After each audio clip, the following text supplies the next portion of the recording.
Potato twister recipe. Potatoes frying varieties 1 per stick. Oil for frying. Seasonings: mayonnaise, cheese powder, barbecue sauce, chili powder, salt, black pepper, honey, etc. 1. Peel the potatoes and place them in water to prevent discoloration and soften them slightly.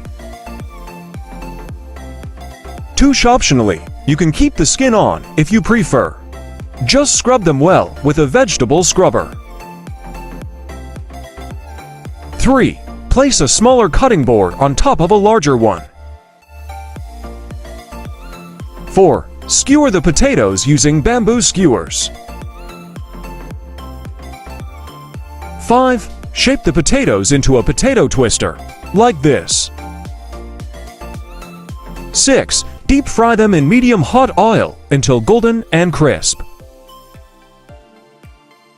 7. Season with your desired seasonings, such as salt, black pepper, or any other flavorings you like. Enjoy your homemade twister potatoes. I hope you like this recipe. If you like this recipe, don't forget to like, comment, share, subscribe, and don't forget to press the bell icon. And on which recipe to make next video, please let us know in the comment section. If you want to watch more delicious videos, I have put the link in the description. So don't forget to check out the description.